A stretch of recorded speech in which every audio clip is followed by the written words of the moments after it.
بالاخره آیفون 16 هم رسید. اما آیا این بار اپل تونسته توقعات همه رو برآورده کنه؟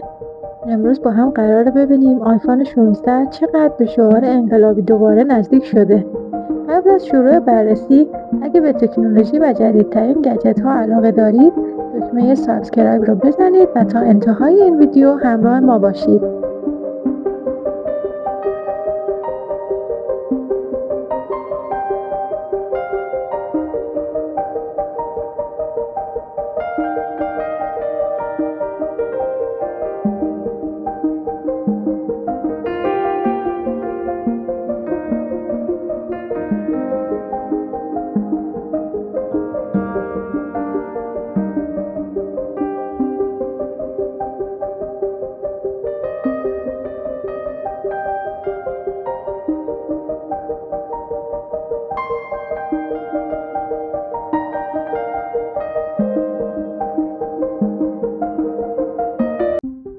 بیایید اول از همه به ظاهر آیفون 16 یه نگاهی بندازیم. به نظر میاد اپل با تغییرات ظریف اما موثر باز هم تونسته طراحی شیک و حرفه‌ای ارائه بده. تغییرات اصلی دو دوربین، وزن کمتر و نمایشگری با حاشیه‌های نازک‌تر. این بار با نمایشگر 6.8 اینچی OLED و روشنایی بیشتر، تماشای محتوا حتی در نور شدید راحت‌تر شده. اما همچنان خبری از پورت USB-C نیست. اپل همچنان به لایتنینگ وفاداره و این بار برای بعضی‌ها ممکنه یه نقطه ضعف باشه.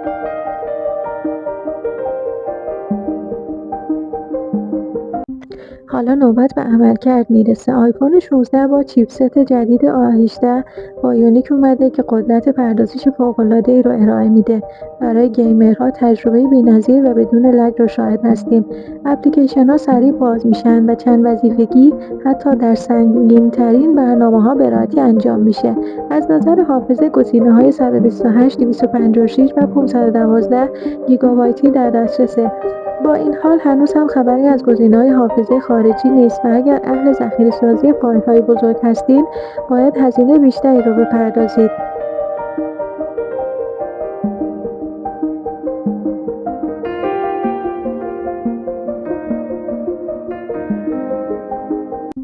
نمایش تصاویر ویدیوهای گرفته شده با دوربین آیفون 16 در شرایط نور مختلف، حالت شب و مقایسه کیفیت با آیفون‌های قبلی. یکی از مهمترین بخش‌های آیفون 16 دوربیناشه. با دوربین اصلی 5 مگاپیکسلی و لنزهای اولترا واید و تله‌فوتو، عکس‌های شما حالا حتی در نور کم هم جزئیات بیشتری رو به نمایش میذارن. حالت شب به طرز چشمگیری بهتر شده و ویدیوهای 8K حالا با نرخ فریم بالاتر ضبط میشن. برای عاشقان عکاسی و فیلمبرداری این آپدیت جدیده. با این حال بسیاری از کاربران هنوز انتظار یک تغییر اساسی در دوربین سلفی دارند که متاسفانه اپل فقط بهبودهای کوچکی در این زمینه ارائه میده. باتری آیفون 16 چطوره؟ اپل وعده داده که با بهینه‌سازی‌های جدید چیپست A18 باتری تا یک روز کامل پاسخگوی استفاده باشه.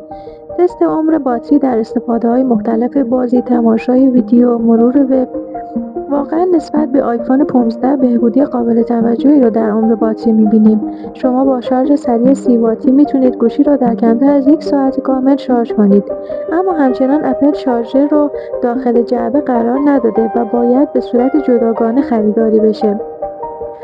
خب آیفون 16 با طراحی زیبا، قدرت پردازشی فوق‌العاده و دوربین‌های پیشرفته خودش میتونه یکی از بهترین انتخاب‌های شما باشه.